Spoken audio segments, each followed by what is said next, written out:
Aloha.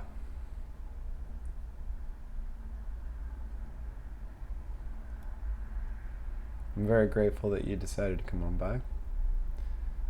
This is a special edition of the show, and I am making this video because I have learned a lot in being homeless, which I have been since November. And this isn't my first time being homeless. I've been homeless on a few different occasions, both with a car and without one. And these experiences of being homeless have been very, very educational. And this most recent, current experience of being homeless has been particularly educational because of what I know in regards to natural law. It's one thing to grasp knowledge intellectually, and it's another thing to have integrated it and put it into practice. So in the past few months, I have very, very deeply integrated much of the knowledge that I share with you through my channel and through my books. So, in order to provide value through my work, in order to potentially be of service to others who may be experiencing homelessness or other challenging situations, I have put together a map which we will use to navigate this discussion. So, the title of this episode is Navigating Homelessness. And as I said, the principles and the teachings that I'm presenting in this episode are not necessarily limited to homelessness. These principles and this teaching is of value to anyone at any time, and of particular value when one is facing very challenging circumstances.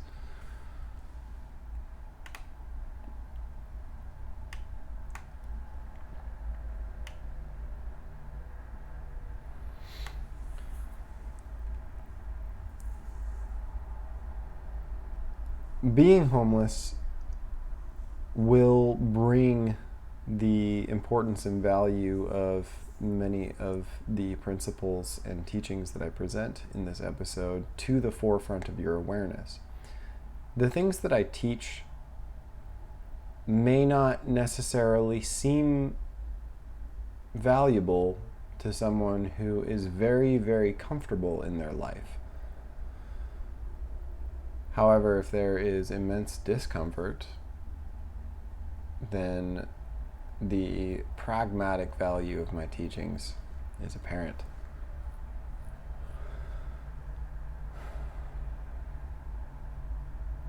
Regardless of whether you are comfortable or not, I hope that you find value in my work.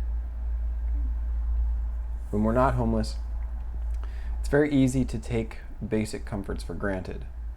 A home, of course, but also really simple things like having a place to be, a place to put things, a means to cook, a place to wash your clothes and take a shower.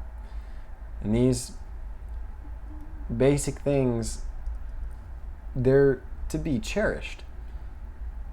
No one is exempt from the possibility that somehow, some way, they may end up without these things. I mention this not to induce fear, but to point out that it is worth the time and the energy to cultivate gratitude for all of the blessings which we have received. Homeless or not, I thank you for being here, and I pray that my work, my teachings, my service is of value to you.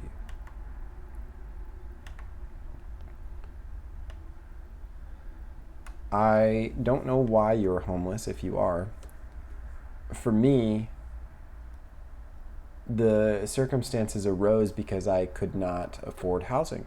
Between the child support that I pay, the cost of food and fuel, and debts, my income was insufficient to afford housing in addition to these other costs.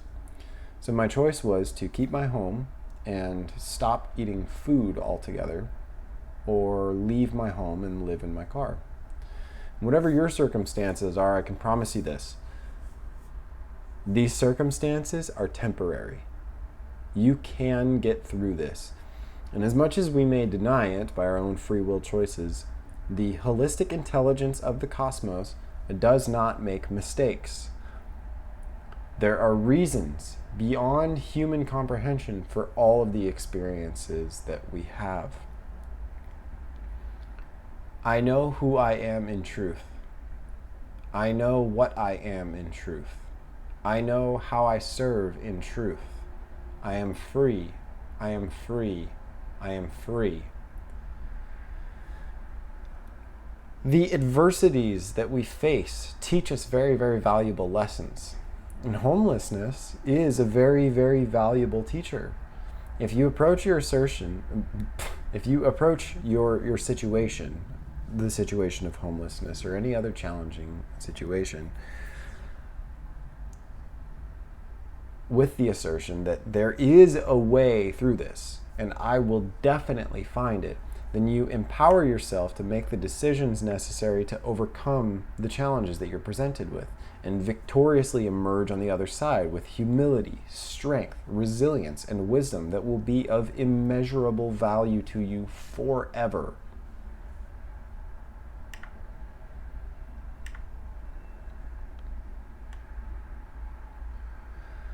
And I talk a fair amount on my channel about how your thoughts and your emotions are directly related to your behavior and the circumstances that you experience. And as such, if you have not, I encourage you to watch the Freeman Show, this show, from the beginning, because the knowledge that I have shared will be especially valuable to you if you are experiencing the challenges of homelessness or other similarly challenging circumstances. And I say this with certainty because I myself, at the time that I am recording this video, am homeless. And the authenticity as well as the value of the knowledge that I am sharing here has been validated by my own experiences. The attitude that you cultivate, the thoughts, emotions, and behaviors that you agree to and foster are supremely important in relation to your life. That is, the thoughts that you think, the emotions that you feel regarding your life matter. You don't need to figure everything out intellectually, and in fact, it doesn't really serve you to try. Instead, it's far more helpful for you to cultivate a confident, optimistic disposition in which some of the themes of your thoughts and emotions might be: I deserve to be here. I am meant to be here. I have purpose. The next step is all I need to know. And here is the next step right in front of me. I know what the next thing that I need to do is, even if that thing might just be to sit quietly and patiently. Another theme might be: I am love. I am freedom. I am service. Your thoughts and your emotions, their octave, their vibration, the intention behind them, your thoughts and emotions will determine the experiences you have as you navigate your life. And if you're experiencing homelessness, there is a significant challenge indeed. When the physical circumstances that you find around you are so challenging, how do you cultivate positive, nourishing thoughts and emotions? That's something that we're going to address here. You may speak these words if you choose. I know who I am in truth. I know what I am in truth. I know how I serve in truth. I am free. I am free. I am free.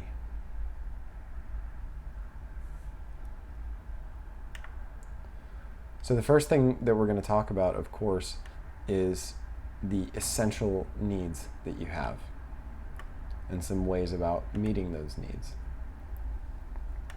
So a quick disclaimer is that I am speaking as someone who was born and raised in the U.S., particularly in the Pacific Northwest, in Idaho, California, and Oregon. And so what I'm speaking to are services that I have noticed are prevalent in the U.S. as far as I'm aware. But depending on where you are, there may be different ways for you to be united with your need. It could well be that there are much better services available to help you get what you need.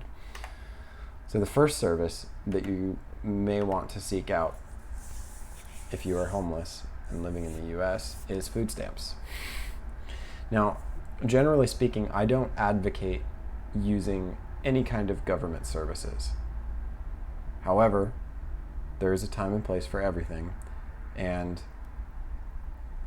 the idea is not to get food stamps and then stay on food stamps forever. The idea is to get food stamps and use that as a means of nourishing you so that you may remedy your circumstances in such a way that you do not need food stamps.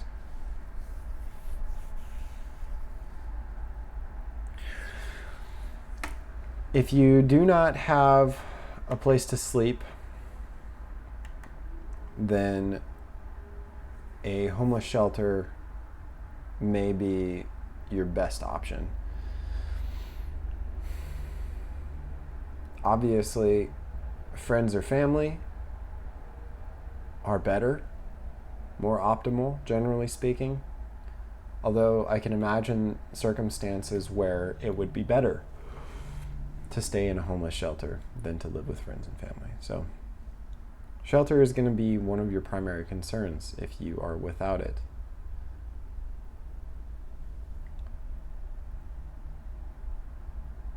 So, investigating that, it behooves you to identify shelters in your area, what their rules are, what their schedules are, and use that to coordinate. In addition to shelters, which generally provide meals, there are food banks, and food banks are everywhere in the U.S. You can get food at a food bank.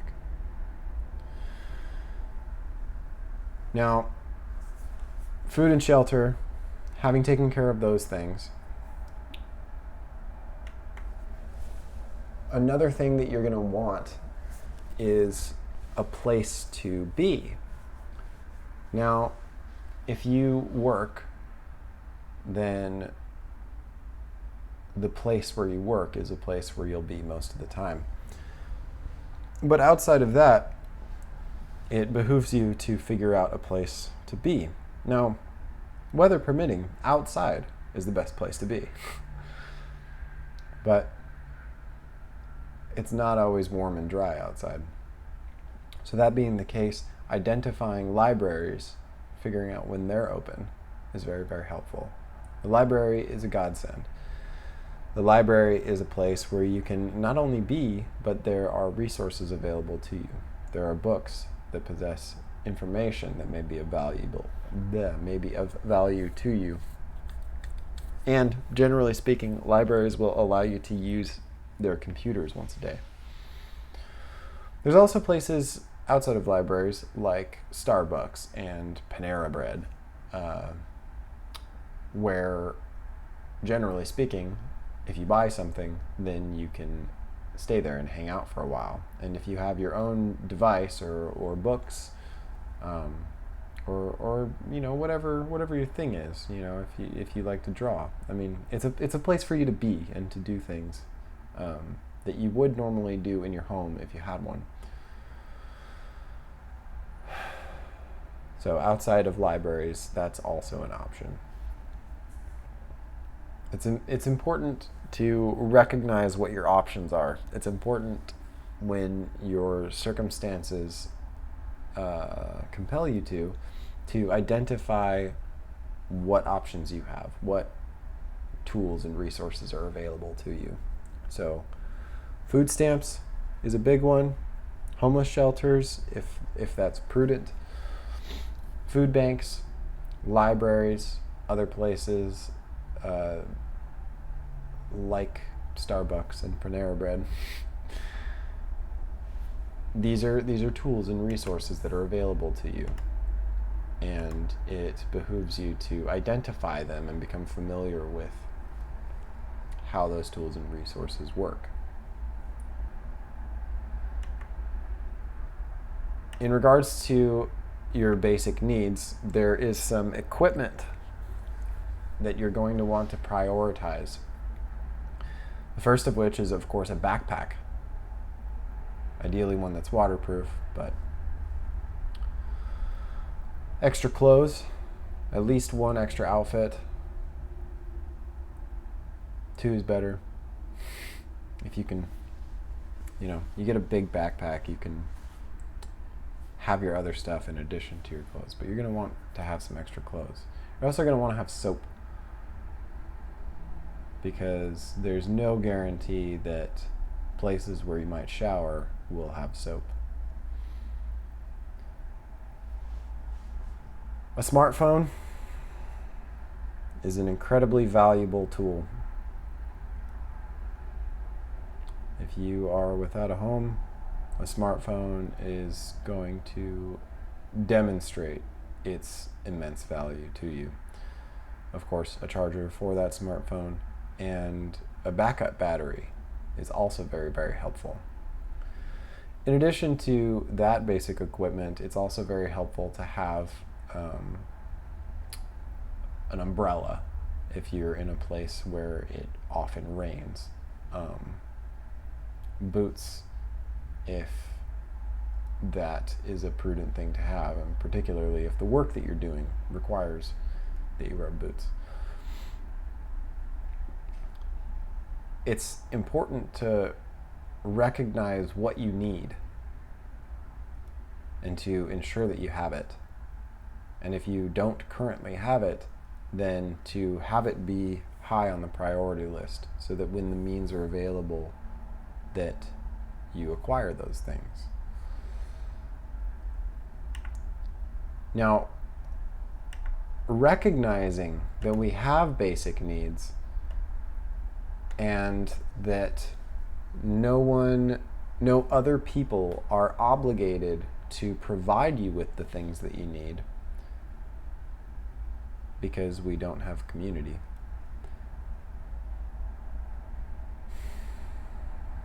We lack community infrastructure. Because that's the case, in some ways, challenging circumstances such as homelessness will compel you to cultivate self-reliance. And that's what we're going to talk about here in regards to relationships. Because what you'll find is that when you are without means, when you are homeless or in other similar circumstances, you recognize very, very quickly that not only is no one obligated to be of assistance to you, but no one is inclined to be of assistance to you unless you demonstrate certain qualities of character, such as kindness and compassion and diplomacy and respect. So that's the second section that we'll talk about. This first section, self-reliance, is one of the things that you learn rather quickly when you are homeless or in other similar circumstances. You learn to take care of things yourself. You learn to release your attachments to things that you don't need. You learn to give up what you don't need. You learn self-reliance, and the core tenet of that is to learn how to get what you need without anyone's help. You also, as you cultivate self-reliance, you develop the habit of not asking other people to do things for you, or ask people to give you things that you can do or get by your own means and on your own power.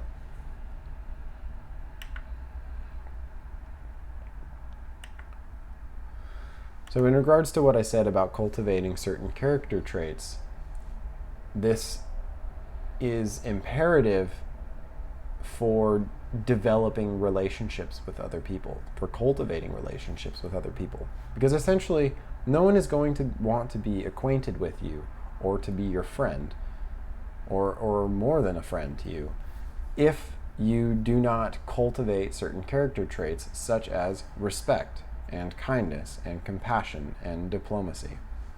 These are imperative character traits for you to cultivate if you are inclined to cultivate relationships with people. And spoiler alert, that's what we're doing here on Earth as humans. We are cultivating relationships with one another. So one of the things that's very, very helpful in cultivating relationships with other people is listening.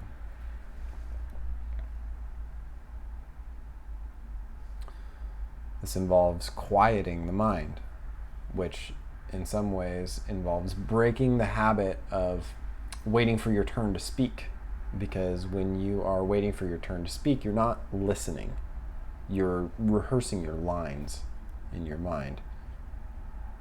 Truly listening to people, hearing what they're saying, and feeling the vibration of their intentions that come through the words is very, very helpful in cultivating relationships with people. And when it comes to assistance or cooperation, no one is going to want to assist you or cooperate with you and work with you if you are not present with them, listening to the ways that they communicate with you and tuning into their intentions. A huge component of presence is being with other people without wanting anything from them. So even if someone might be able to assist you with something, it's imperative that you are not cultivating a wanting or needing feeling for that assistance. Being present with people means being with them without wanting or needing anything from them, even in regards to their own behavior, not wanting or needing them to behave a certain way. Just being with them and allowing them to be as they are. That kind of presence not only endears people to you, but it creates a space in which they can be as they are. And when you are that kind of space, when you are that kind of spacious environment, people are more inclined to cultivate relationships with you and work with you. Also, in regards to relationships, something that I have integrated and more recently developed into teaching and articulated is reasonable accommodation, which is imperative for relationships. Relationships can only be cultivated in a healthy manner if reasonable accommodation is a core tenet of that relationship. And reasonable accommodation means being transparent and explicit in our relationships. And this is all relationships, not just partners, but friends and coworkers and peers, acquaintances, all relationships. Being transparent and explicit in our relationships which means being clear about your feelings, your boundaries, and expectations. You must be upfront and crystal clear about what you want and what you need. And you must also be willing to listen attentively to what other people want and need in their relationship with you.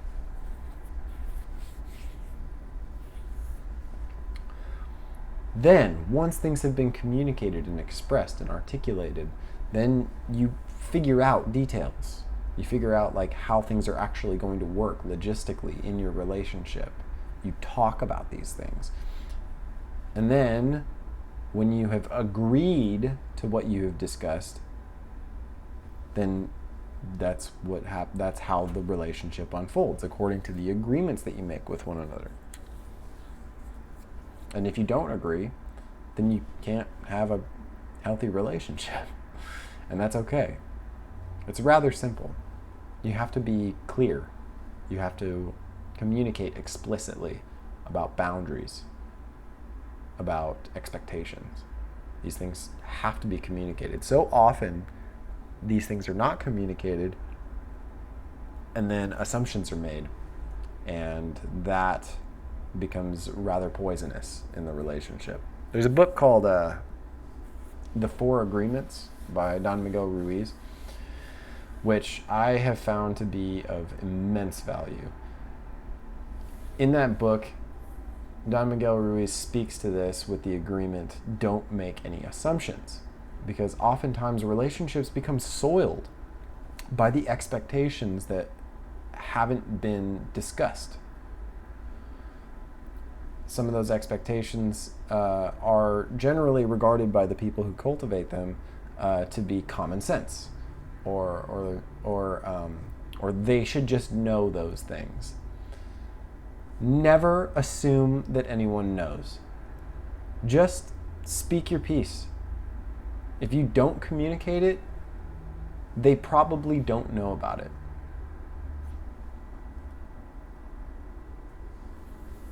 It's imperative to explicitly communicate things in your relationships with other people, no matter what kind of relationships those are. Even if it's just with an acquaintance, you still want to be clear about your intentions, what your boundaries are. Because if they don't know, then they don't know. If you haven't spoken it, then they probably don't know. Because it's unwise to assume. You know what happens when you assume, right? You might be wrong. It's imperative in our relationships with other people to be reasonably accommodating. And that means not bending over backwards for people when you can recognize that they are perfectly capable of doing things themselves. And it also means that you are not stingy with your time, attention, energy, and love. That you freely give of those things within reason. That's what reasonable accommodation is. So, navigating homelessness or any other similarly challenging circumstance requires that you meet your needs. So we've already talked about that. It also requires that you pay attention to the way in which you approach relationships, and that's what we've just talked about.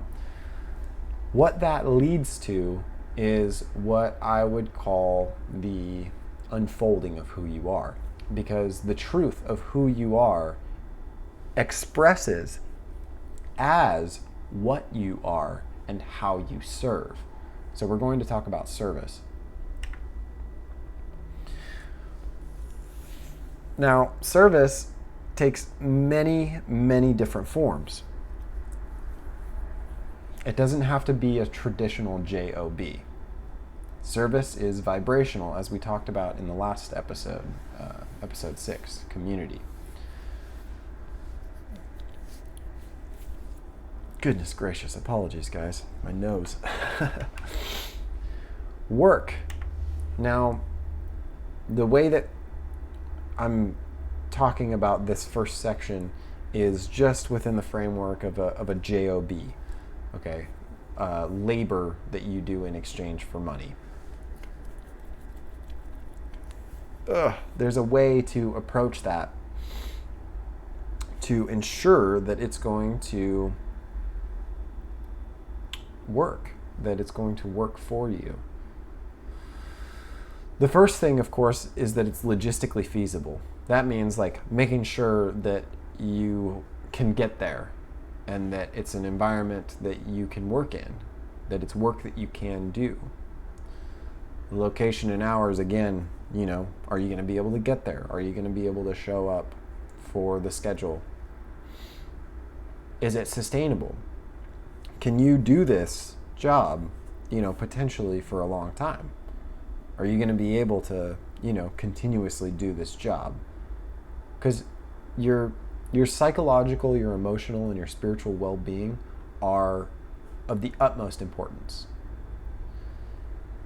I have, at times in my life, worked jobs that were detrimental to my well-being, and even though I was making a fair amount of money,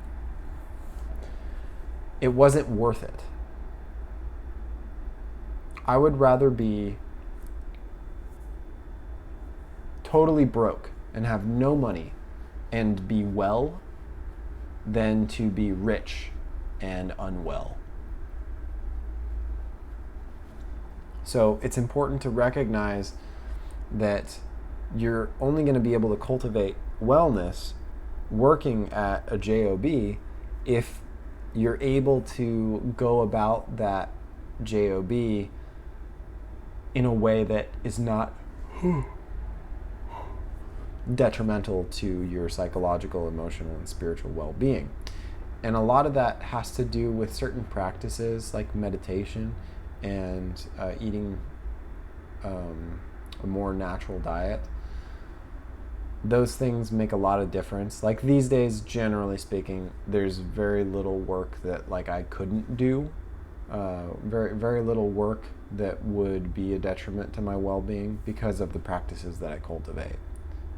I could pretty much do any kind of work, and I would be able to do it consistently and not suffer consequences to my health.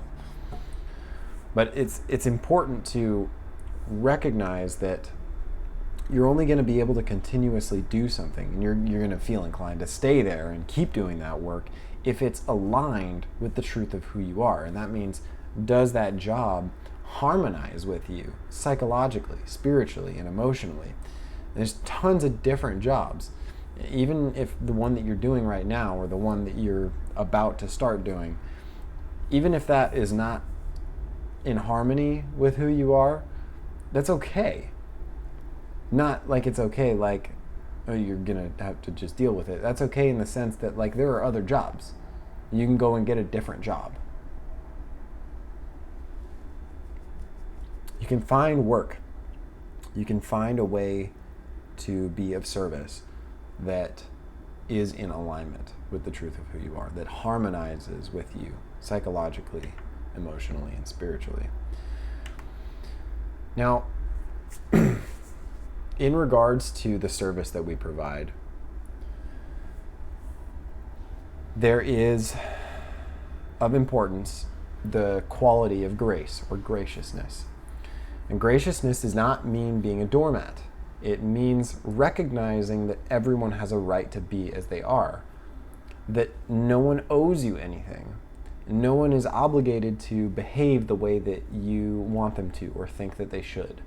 Graciousness, or the quality of grace, means not wanting other people to think, feel, or behave any particular way, because you do not have the right to prescribe ways of thinking, feeling, and behaving to other people. That's not your place. Everyone is under natural law. Everyone is navigating the world thinking, feeling, and behaving the way that they do, and experiencing the lawful consequences of that orientation already. You don't need to be a missionary. Nobody likes a missionary. But the quality of grace in the way that you approach people not only involves not wanting them to think, feel, or behave in a particular way, but it also means treating people with compassion and diplomacy regardless of their disposition. One of the most empowering things that I have noticed is when someone is behaving in a very low vibe way, whether they're angry or spiteful or downright hateful, not playing into it, not participating in it, but seeing them for who they are and recognizing that and the consequences that they will experience of that, which you may very well be party to, is demonstrating to them the truth of who they are. Now, treating people with compassion and diplomacy, regardless of their disposition, does not mean abiding harm or violence. You always have the right, and if you are able, you also have the obligation to prevent harm by whatever force is required, up to and including lethal force. However, if someone is not attempting to cause harm, then they are simply exercising their right to be. And even if you don't like or agree with something about them, or the way that they think, feel, or behave, it behooves you to bless them in your heart and acknowledge them as brother or sister, because in truth, we are all brothers and sisters. In addition to graciousness, there is conducive to your well-being and cultivating harmonious relationships with other people, which, if you are homeless or experiencing similar challenging circumstances, cultivating healthy relationships with people is paramount. So kindness has to do with your time, your energy, and attention, which are the most valuable currencies that you carry. And it serves you to be conservative with those currencies, to be mindful of how you focus and utilize your time, energy, and attention. So this means abstaining from indulgence and indulgent frivolity. It does not serve you, however, to be stingy. It does not serve you to be a Scrooge. You benefit from being kind in your use of time, energy, and attention, giving of them as you intuitively recognize need. Because part of having time, energy, and attention is that you use them to serve. And if you recognize need that you are able to remedy through your time, energy, and attention, then you are morally obligated to remedy it. Again, this doesn't mean being a doormat. You don't need to give up all your possessions simply because there are other people that might make use of them. But if someone is hungry and you have food that you can share with them, it benefits you and them and humanity as a whole for you to share your food. If someone is upset because of some challenging situation that has arisen in their life, and they could use an ear to listen, and a hug, an embrace to show them that there's someone there present, it benefits you, it benefits them, and humanity as a whole for you to listen to them and embrace them. With very few, if any, true exceptions, all people benefit from your kindness, even if that kindness is merely a genuine smile. Sometimes service is simply a smile.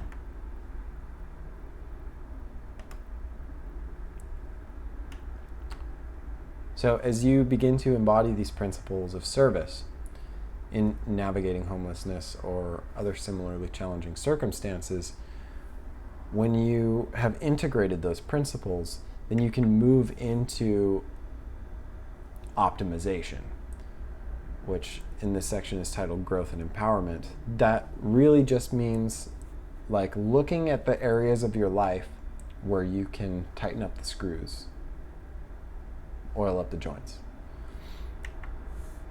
One of the most important aspects of that optimization that I have come to recognize is organization. So some of these things that I'll mention in this section, I have mentioned earlier in this episode, but I'll also mention them here because a lot of things fall under the umbrella of organization. Organization is imperative to well-being and the triumphant use of mind and body to manifest your intentions, as well as to cultivate the circumstances that you desire in your life. A place for everything and everything in its place. Regardless of your circumstances, you benefit from organization because at a fundamental level, organization is what you are. Humans are organisms, from the root, which is Greek, organon, meaning an implement, a tool for making or doing, an instrument, literally that with which one works. And your human body, your human organism, is the instrument through which you work. Creation, as a whole, is organized, and it serves you to conduct yourself organizationally for a number of reasons. First of which being that you are organization, and being organized is an expression of yourself in truth.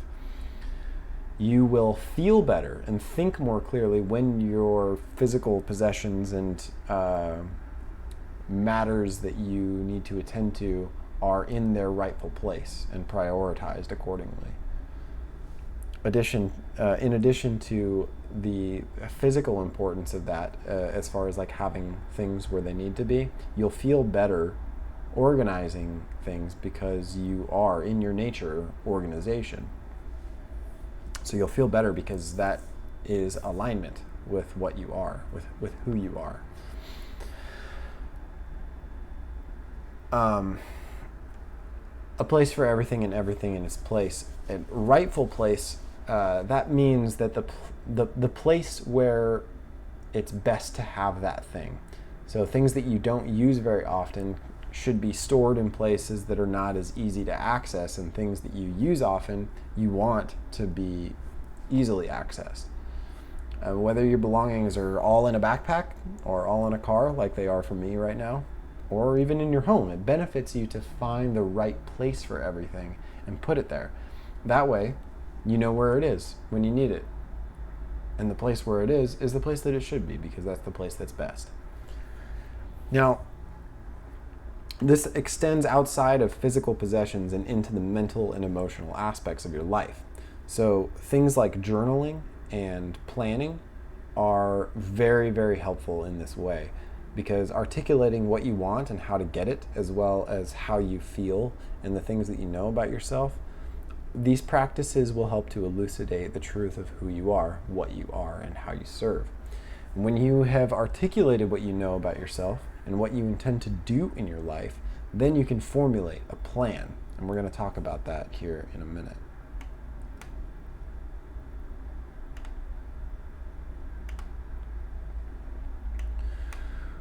So, organization falls in line with this topic, but I separated it because organization is kind of its own thing that we just talked about. What we're going to talk about is self-discipline, which it's a vast topic. It's deep and wide. And the word discipline is like unpalatable to the personality, and to some degree it's unpalatable to the soul, because the soul is limitless, right? It doesn't like to have limit. But the thing is that without self-control, which comes through self-discipline, then there is no focus, right? I don't remember which episode it was on, but recently I talked about how being like lacking self-discipline, essentially like your energy is just going all over the place. Your time and your energy and attention are just kind of like going this way and that. They're not focused on intention. So self-discipline helps you to focus your time and your energy and your attention. So when I say discipline, I'm not talking about punishment or self-flagellation. On my podcast that I had a while back, my buddy and I were talking about discipline, and I said, could you describe discipline in your own words? And he said, yes, and I can do it without taking off my belt. When I say self-discipline, I'm referring to self-control. And that means consciously and intentionally choosing what you think, what you feel, and what you do. And in my teaching so far, this show, I have thoroughly talked about deprogramming and reprogramming. You must, in order to liberate yourself from all forms of bondage and to experience the life that you desire, you must accept total responsibility for all of your thoughts, emotions, and behavior. You will not experience freedom unless you accept that you are ultimately responsible for your thoughts, emotions, and behavior. You are responsible for everything that goes past the gate. And that means that when a thought arises, it's up to you whether or not you agree with that thought and allow that thought to continue to arise within your mind. Same with emotions and, of course, the actions that come out of thoughts and emotions. So, that being the case, that you are ultimately responsible for all of your thoughts, emotions, and behavior, it serves you to develop self-control. Self-discipline is a means by which you can do that. In a sense, self-control is freedom.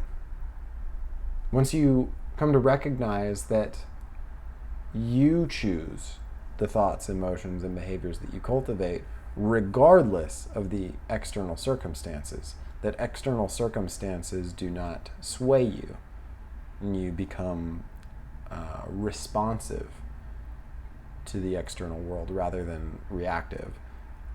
That is freedom. You'll recognize as you practice mindfulness which thoughts, emotions, and behaviors serve you and which don't. Self-discipline simply means choosing to cultivate the thoughts, emotions, and behaviors that serve you and prune out those that don't. When I say prune out, I'm talking about out of the garden of your mind and your heart. Now, meditation is, of course, extremely helpful for this, but as I mentioned in episode 4, I think, I couldn't meditate. There was too much chatter in the mind and too much discomfort in the body from toxicity, and it wasn't until after cleaning up my body through fasting and natural dietary practices that I was able to meditate. So I would encourage you, if you don't feel inclined to meditate or feel like you can't, to clean up your body through a natural diet. And then it'll be a lot easier to meditate.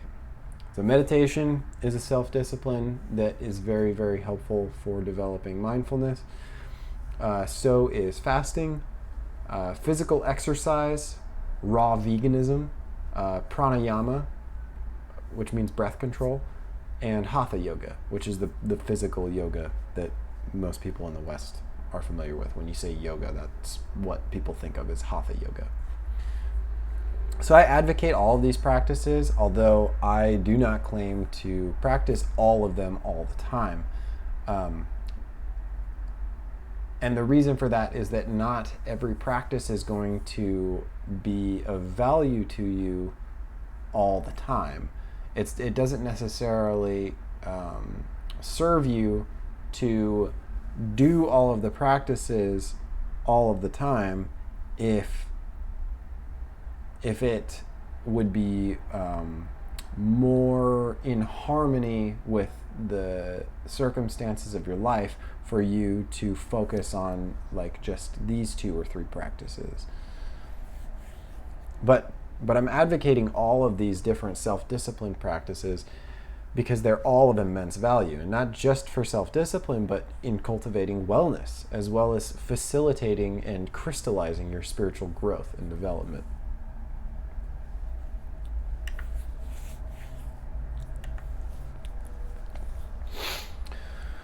So, homeless or otherwise, it's of immeasurable value to have a plan And when I say a plan, I'm not talking about a super detailed 5-year plan in which you've pinned down like all of the minute details.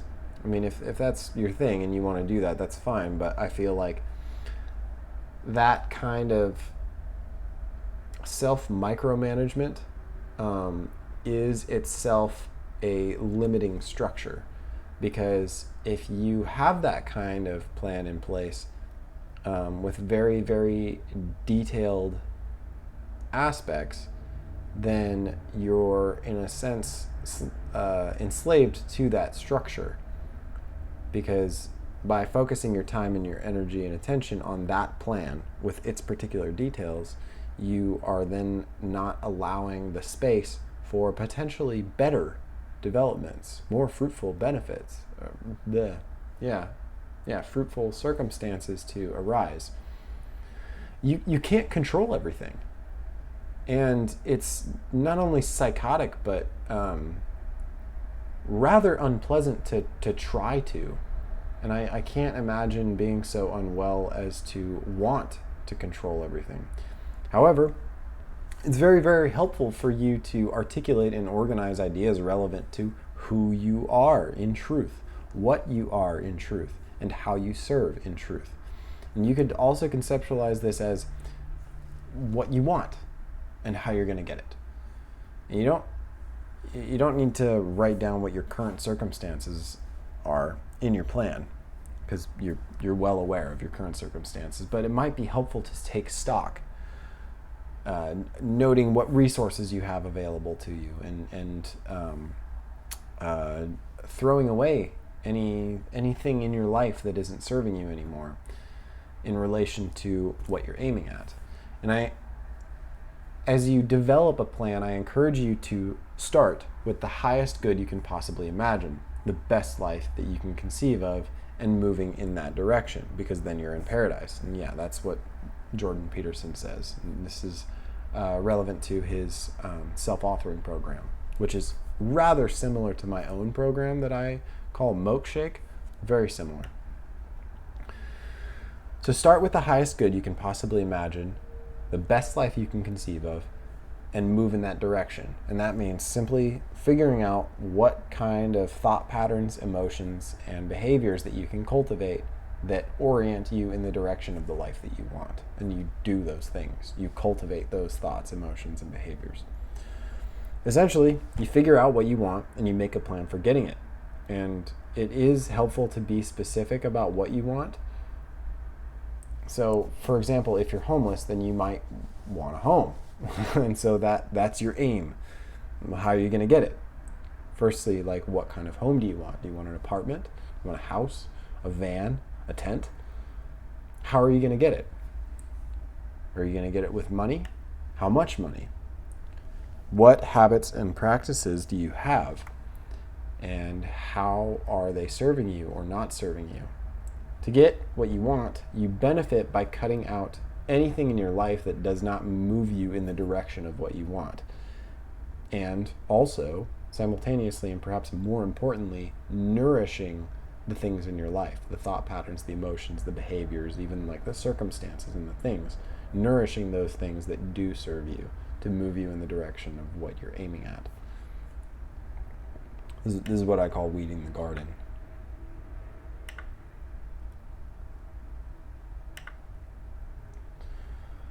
So I recognize that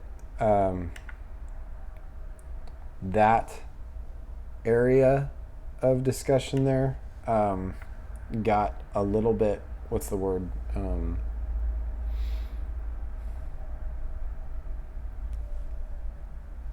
Abstract. So I'm going to bring it back down to a more earthly level. After talking about these mental aspects, these are just general tips for staying balanced and centered in challenging circumstances such as homelessness. The first of which is, of course, to get on top of your own mind. So when disempowering thoughts or negative self-defeating, self-deprecating thoughts, disempowering thoughts arise, you release them. And you get in the habit of, when those disempowering thoughts arise, to, as you release them, to turn your attention to a counter thought, one of empowerment. So real quick, my background here on my computer is sort of like an alignment chart. So thoughts, upstream thoughts, thoughts that are resisting the flow of who you are, things like things are not the way that I want them to be, and I don't like where I am. And you release those thoughts and turn your attention to thoughts like, things are always working out for me. I am where I am, and where I am is okay. But I am looking forward to the even better circumstances that lay before me. Emotions, same kind of thing. The upstream thoughts, the thoughts that are resistant to the truth of who you are, things like, I don't like the way that I feel, and things like frustration or anger or shame. As you release those, you turn your attention to emotions along the lines of, I love how I feel. Things like peace, contentedness, and love.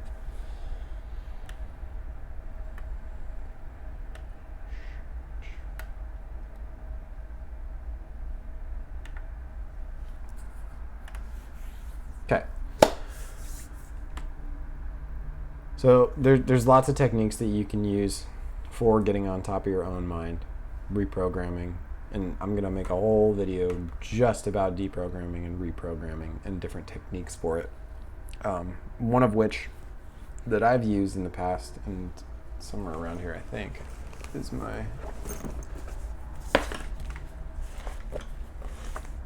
Abraham Hicks, who speaks through a woman named Esther, has a lot of teachings which have been of immense value to me, and one of which is what is called a focus wheel. Focus wheel. Essentially, it starts with thoughts that, like, may be disempowering, and then you put the first kind of thought that you want, that moves you in the direction of feeling a little bit better. It's also important to focus on what you can do, rather than things that are outside of your control. There's always something that you can do, even if what you can do is sit quietly, perhaps silently, and patiently. And sometimes it's activity. If what you can do and it serves you to do is some kind of activity, I find that task lists are very, very helpful, and I call them quest lists. I'll get a piece of paper and I'll write quests, and then I'll list things that I know it would be good for me to do, like buying certain things or doing certain tasks.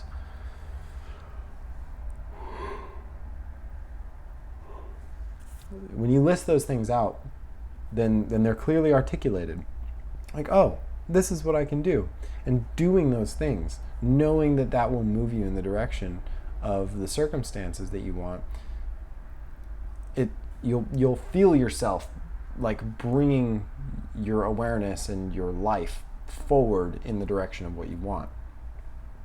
And there's a satisfaction in making that list and doing the things, like crossing them out, like, yeah, I did that.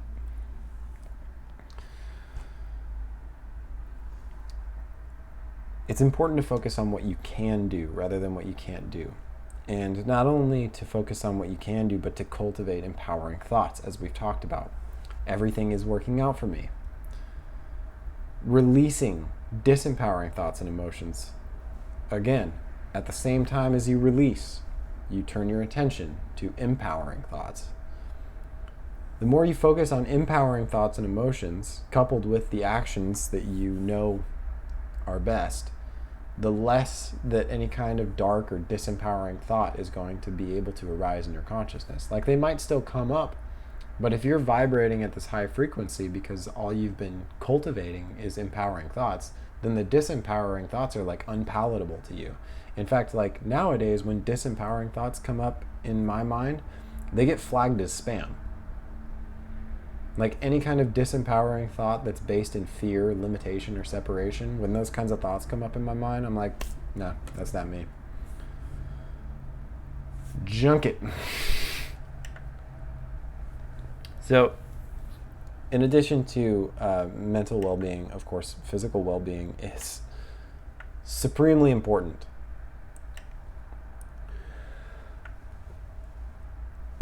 In regards to physical well-being, the principal advice that I can give you is to eat fruit. We are frugivores. Fruit is the cleanest fuel for your body. You can check out episode 4 of this show, Fruit, the Golden Key, in which we discuss that topic more thoroughly. Fruit requires little to no preparation and is relatively inexpensive, depending on what kind, but generally like bananas, really inexpensive and very satiating. So having been homeless myself, I've felt more inclined to eat a natural diet of fruit because it's simple. There's no preparation required, or little to no preparation. Like, you just get the fruit and you eat it. There's no, like, there's might be like a peel or a core or something, but you don't have like a bunch of packaging or whatever to deal with. In addition to your diet, exercise. If you are homeless and you don't have a place to shower regularly, a gym membership is imperative. Ideally, a place that is open 24 hours with all the things that you want for physical fitness. So, that could be treadmills, lifting weights, whatever your thing is, whatever you feel is most conducive to your physical fitness. Physical well-being is paramount to your overall well-being.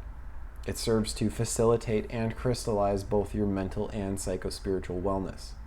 You must move your body to cultivate wellness. So practices such as hatha yoga, lifting weights, cardio such as cycling and running, calisthenics, all of these practices are of infinite value and will serve to vitalize as well as empower you.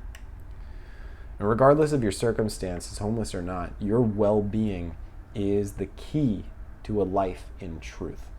Exercise, even practices as simple as stretching and walking, exercise is the best medicine, on par with laughter and love. In regards to your physical well-being, it's also very helpful to maintain hygiene and to dress well. Keeping your body clean and feeling good in your own skin as well as your clothes is a core component of your wellness. This is why this is a big part of why a gym membership is such a helpful component of navigating homelessness if you don't have somewhere else to do these things. A place to shower and groom yourself and exercise is critical.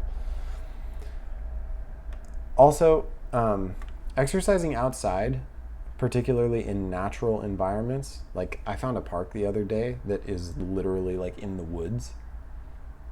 It's like a bunch of trails in the woods. Fantastic. I find that exercising in a natural environment is even better in many ways than exercising at a gym. I mean, it's not always ideal. Like when there's heavy rain where I live, it gets muddy.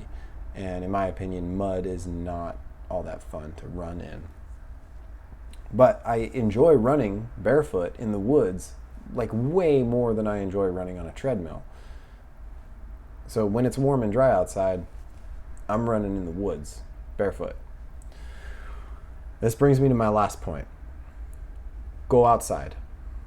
If you are homeless, you might feel some aversion to being outside. But when the weather's warm and dry, being outside in a natural environment is not only therapeutic, it's highly conducive and possibly even necessary for your well-being.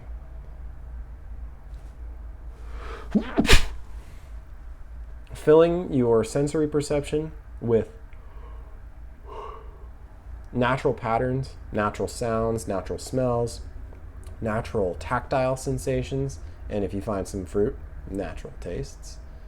All of these things will serve to remind you who you are in truth. Additionally, natural environments will fill your body with clean air, which has far less pollutants than city air.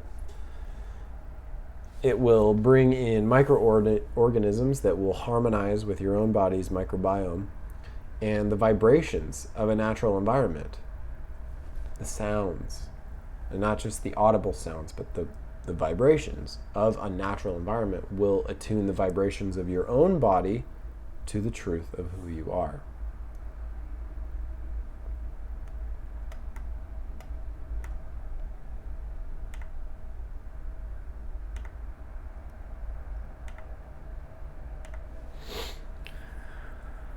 So I've talked a fair amount about empowering thoughts. So telling yourself things that are very helpful, things that are encouraging, like things are always working out for me, and what I need is provided when I need it. Things like that. Extremely helpful. I'll do an episode on affirmations, like just focus on that.